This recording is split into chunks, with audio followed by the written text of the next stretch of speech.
Bismillah walhamdulillah wassalatu wassalamu ala rasulillah wa ala alihi wa sahbihi wa man ittaba'a hudah, amma ba'du. Kita bersyukur kepada Allah Subhanahu wa taala bahwa Allah Subhanahu wa taala telah memberikan kita nikmat yang sangat banyak. Salawat dan salam kepada Nabi kita Muhammad sallallahu alaihi wasallam yang telah memberikan kepada kita jalan yang terang benderang, yaitu jalan Islam. Pemirsa yang saya muliakan, pada kesempatan ini kita akan membahas tentang beberapa perkara yang dibolehkan bagi orang yang berpuasa.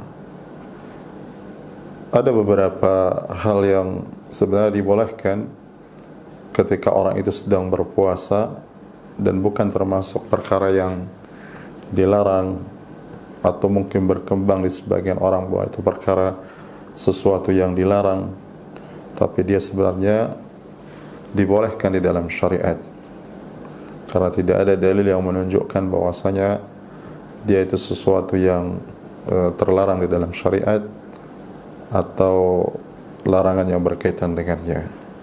Adapun perkara yang dibolehkan di dalam syariat ketika berpuasa atau sedang berpuasa, pertama adalah al-ghuslu lit-tabarrud, yaitu mandi dengan maksud untuk menyegarkan badan atau dengan berendam supaya menghilangkan rasa haus dan lapar ketika kelaparan, atau dengan menuangkan air di kepala untuk menghilangkan rasa haus dan juga karena panas ketika sedang berpuasa. Hal ini didasarkan kepada hadis Abi Bakar bin Abdurrahman dari sebagian sahabat Nabi Muhammad sallallahu alaihi wasallam. Beliau mengatakan, laqad ra'aitu Rasulullah sallallahu alaihi wasallam bil arji yasubbu ala ra'sihi al-ma'a wa huwa sha'imun min al-'atashi aw min al-harri. Sahabat Nabi sallallahu alaihi wasallam mengatakan, sungguh aku telah melihat Rasulullah sallallahu alaihi wasallam di suatu tempat bernama Arj. Beliau menuangkan di atas kepala beliau air dalam keadaan beliau sedang berpuasa karena haus dan karena panas. Hadis ini diriwayatkan oleh Imam Abu Dawud dengan sanad yang sahih.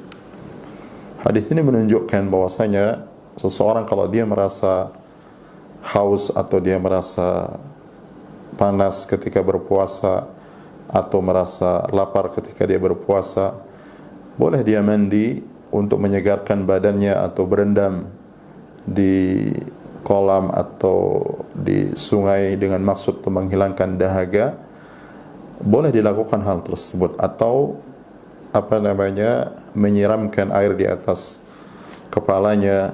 Yang penting air tersebut jangan dia sampai terminumkan atau dia masuk ke dalam kerongkongannya yang menyebabkan puasanya menjadi batal. Tapi dia berendam supaya badannya segar dan supaya hilang rasa haus dahaganya, dan juga bisa hilang sebab karena panas dan sebagainya. Dan dalil yang kita sebutkan tadi menunjukkan bahwasanya hal tersebut pernah dilakukan oleh Rasulullah SAW ketika berada di suatu tempat bernama Arj. Rasulullah SAW karena merasakan panas atau dahaga dan beliau dalam keadaan berpuasa, Rasulullah SAW menuangkan air di atas kepala beliau supaya menghilangkan dahaga dan juga menghilangkan panas yang beliau rasakan ketika beliau dalam keadaan berpuasa. Yang penting air itu jangan sampai diminum atau terminum karena sebab hal tersebut. Kemudian hal yang kedua yang dibolehkan ketika seseorang itu dalam keadaan berpuasa adalah berkumur dan juga memasukkan air ke dalam hidung ketika berwudu. Yang penting jangan dia bersangatan atau mubalaghah di dalam berkumur atau memasukkan air ke dalam hidung ketika berwudu. Artinya jangan sampai dia mubalaghah, bersangatan di dalam berkumur atau di dalam memasukkan air ke dalam hidung atau ketika dia madmadah atau istinsyaq. Hal ini didasarkan kepada hadis Laqit bin Sabrah dari Rasulullah SAW. Beliau Rasulullah SAW bersabda di dalam hadis yang diriwayatkan oleh beliau, Rasulullah SAW bersabda, "Wabaligh fil istinsyaq illa an takuna sha'iman." Dan bersangatanlah engkau di dalam istinsyaq, artinya memasukkan air ke dalam hidung, kecuali kamu dalam keadaan berpuasa. Artinya hal ini disunnahkan mubalaghah, bersangatan di dalam istinsyaq, memasukkan air ke dalam hidung sampai ke tulang hidung yang di atas. Kalau dia dalam keadaan tidak berpuasa, maka itu disunnahkan. Tetapi kalau dia dalam keadaan berpuasa, maka hendaklah dia tidak mubalaghah atau bersangatan di dalam istinsyaq, demikian juga di dalam berkumur. Dikhawatirkan akan masuk ke dalam kerongkongannya. Dan perkara ini dibolehkan, artinya dibolehkan, yang penting dia tidak bersangatan atau mubalaghah dalam hal tersebut. Dia melakukan istinsyaq dan juga madmadah, yaitu berkumur, dan juga memasukkan air ke dalam hidung ketika dia dalam keadaan berpuasa. Kemudian termasuk perkara yang dibolehkan bagi orang yang berpuasa ketika sedang berpuasa adalah al-hijamah, yaitu berbekam. Dan hal tersebut didasarkan kepada hadis Ibnu Abbas radhiyallahu taala anhu. Beliau mengatakan, ihtajama an-nabiy sallallahu alaihi wasallam wa huwa sha'im. Nabi SAW pernah berbekam dan beliau dalam keadaan berpuasa. Dan hadis ini diriwayatkan oleh Imam Bukhari, di dalam sahihnya juga Imam Abu Dawud dan juga Imam Tirmidzi. Para ulama menjelaskan kalau orang itu ketika dia berbekam tapi dia bisa menjadikan dirinya menjadi lemah karena darahnya yang keluar, maka hukumnya dia bisa menjadi makruh. Kalau dia khawatir bahwasanya itu menjadikan dia menjadi lemah.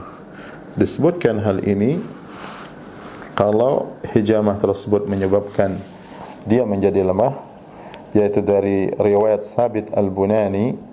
Beliau mengatakan, su'ila Anas bin Malik radhiyallahu ta'ala anhu, akuntum takrahuna al-hijamata lis-sha'im? Ditanya sahabat Anas bin Malik radhiyallahu ta'ala anhu, apakah kalian, para sahabat, memakruhkan yaitu berbekam bagi orang yang berpuasa? Beliau mengatakan, qala la, beliau mengatakan tidak, illa min ajli ad-dha'fi. Kata beliau, tidak, artinya tidak makruh kecuali kalau dia menyebabkan dia lemah ketika berpuasa. Dan hadis ini sahih sanadnya, dan diriwayatkan oleh Imam Bukhari dalam sahihnya, bahwasanya sahabat Anas bin Malik ketika ditanya hal tersebut, beliau mengatakan tidak makruh, atau mereka para sahabat tidak memandang makruh yaitu berbekam, kecuali kalau dia akan menyebabkan orang itu akan menjadi lemah.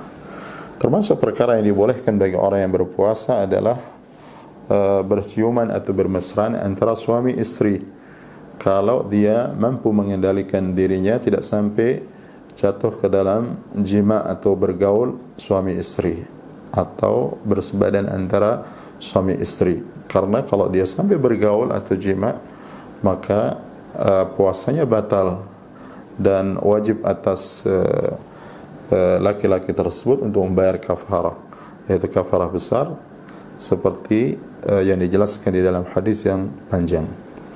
Disebutkan dari Aisyah radhiyallahu taala anha, beliau mengatakan, kana an-nabiy sallallahu alaihi wasallam yuqabbil wa yubashir wa huwa sha'imun. Kana an-nabiy sallallahu alaihi wasallam yuqabbilu wa yubashiru wa huwa sha'im. Adalah Rasulullah sallallahu, beliau mencium, artinya istrinya, dan juga bermesraan dengan istrinya dalam keadaan beliau berpuasa. wa kana amlakakum li irbihi, dan adalah Rasulullah SAW orang yang paling mampu atau bisa mengendalikan hawa nafsunya. Hadis ini diriwayatkan oleh Imam Bukhari dan Imam Muslim dalam sahih keduanya, hadis muttafaq alaih.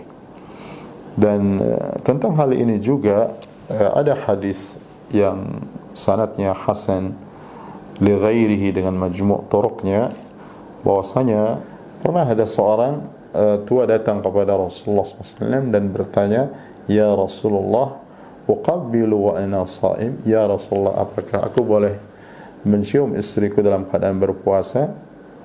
Rasulullah SAW mengatakan iya, artinya boleh.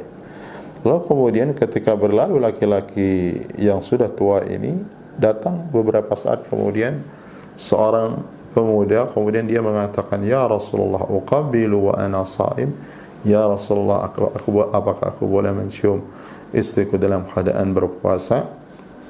Kemudian Rasulullah SAW mengatakan tidak. Artinya ada dua kejadian, ada dua peristiwa, yaitu pada laki-laki yang tua ini dan laki-laki yang masih muda ini, yang dimana Rasulullah SAW menjawab dengan jawaban yang berbeda. Ketika ditanya oleh orang tua ini, ya Rasulullah, apakah aku boleh mencium istriku?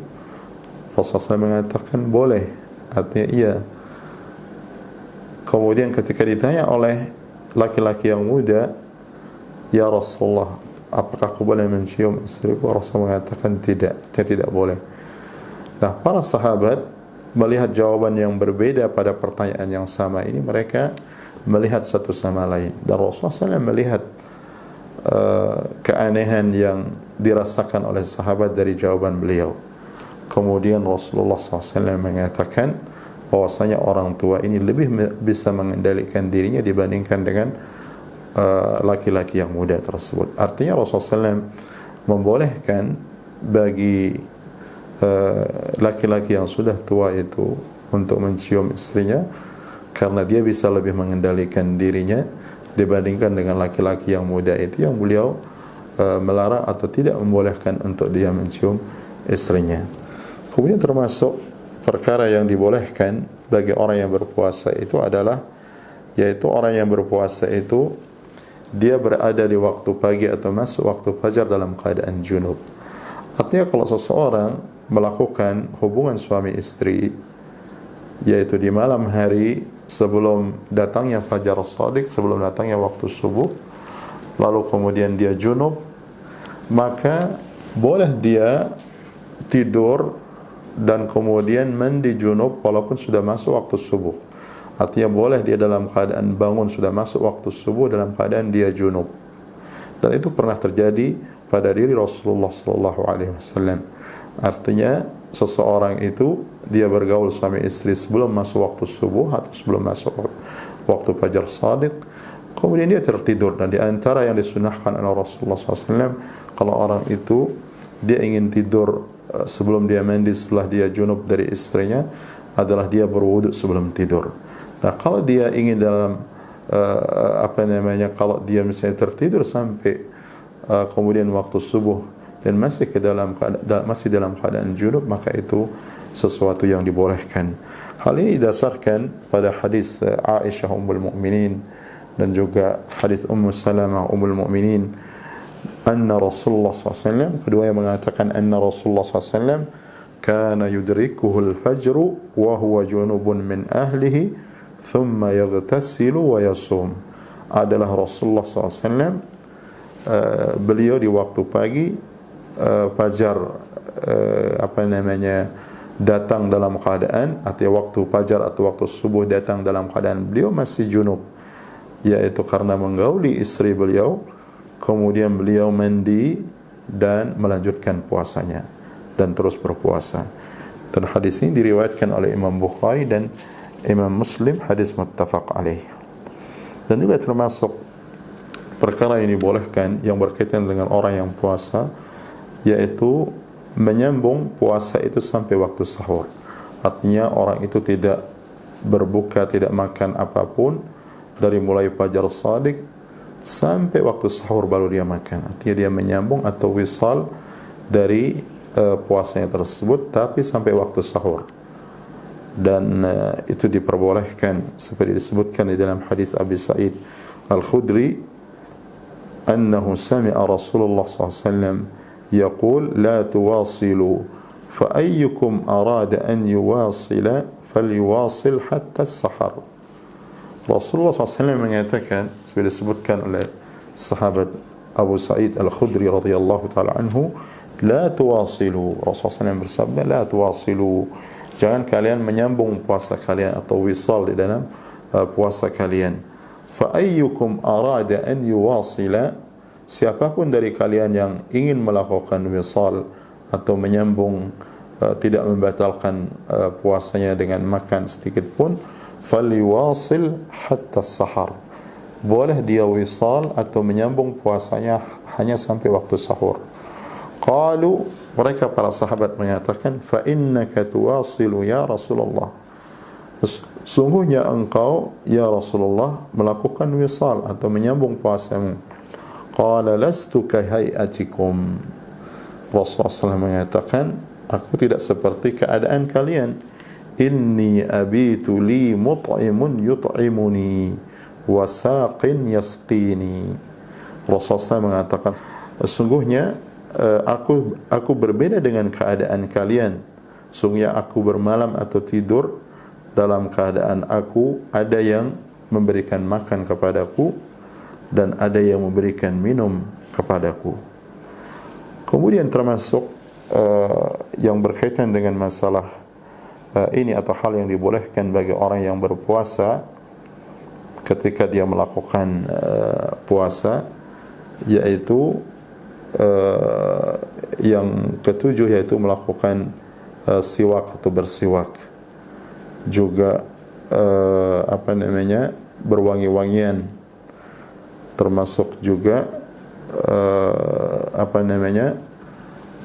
melakukan pengobatan dengan suntikan atau impus, kalau impus ini bukan artinya cairan yang dilakukan atau dimasukkan di dalam impus itu bukan cairan yang sebagai pengganti makanan. Kalau dia sebagai pengganti makanan, maka dia bisa membatalkan puasa seseorang. Tapi kalau dia hanya sekedar obat, ya, maka itu diperbolehkan. Dan kebolehan tentang hal ini adalah tidak adanya dalil yang menunjukkan tentang larangan hal tersebut secara jelas. Jadi ini beberapa hal yang berkaitan dengan perkara yang dibolehkan bagi orang yang berpuasa, yang warid beberapa dalil yang menunjukkan hal tersebut. Semoga apa yang kita sampaikan bermanfaat bagi kita semua. Semoga Allah Subhanahu wa taala memberikan kita ilmu yang bermanfaat dan amal saleh. Semoga Allah Subhanahu wa taala mengampuni semua dosa-dosa kita. Semoga Allah Subhanahu wa taala mengangkat wabah virus corona ini dan dijauhkan dari kita semua. Dan semoga Allah Subhanahu wa taala memberikan kita kesabaran pada musibah yang menimpa kita semua. Dan semoga Allah Subhanahu wa taala menambahkan iman bagi kita, dan semoga Allah Subhanahu wa taala mematikan kita di atas iman dan sunnah Rasulullah sallallahu alaihi wasallam. Wa sallallahu ala nabiyyina Muhammad wa ala alihi wa sahbihi wasallam, wa akhiru da'wana alhamdulillahi rabbil alamin.